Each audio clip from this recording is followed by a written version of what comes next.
Hey, it's Jang here with a look at a LEGO Star Wars Rebels set. This is an ATDP and it comes with officially exactly 500 pieces.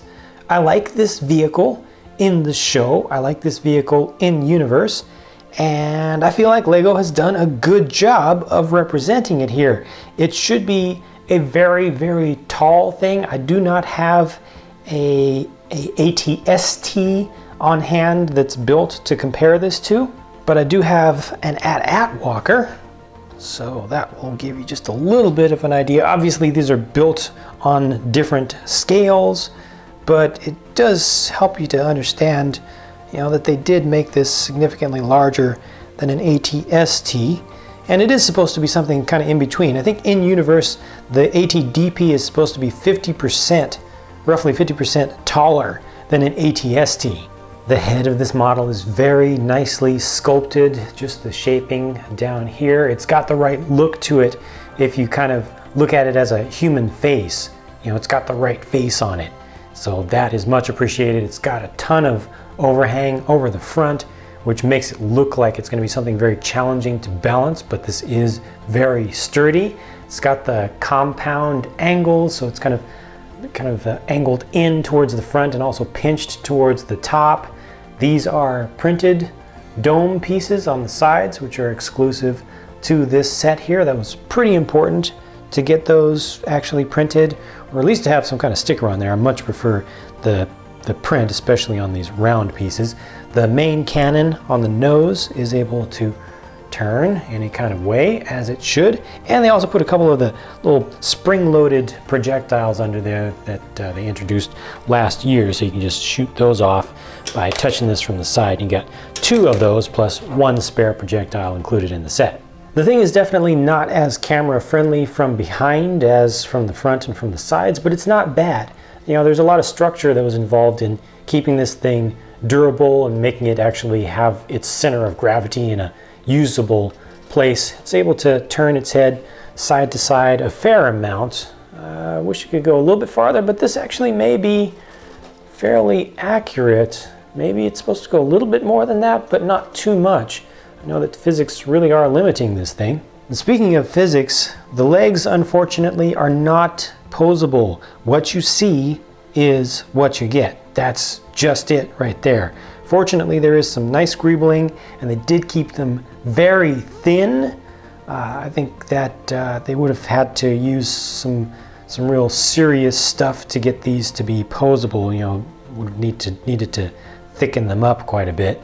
Technically, it does have joints that can be turned up here, but then there's nothing corresponding to that down at the ankle, so you're not going to be able to get this pose to stay. And unfortunately, just setting up like this is not stable. There's just too much weight up front, so you'd have to do some modifications to give it some ankle articulation to make this work.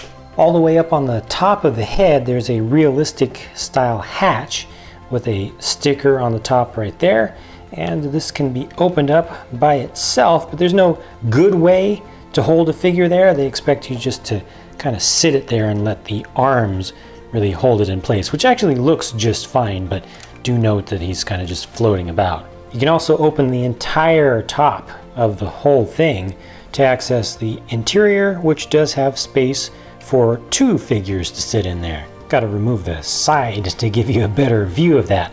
Those console pieces are just trans-red tiles, 1 by 2. There's no print and no stickers to go with them. With the figures, we get Agent Callus on the left, a very important character in the series.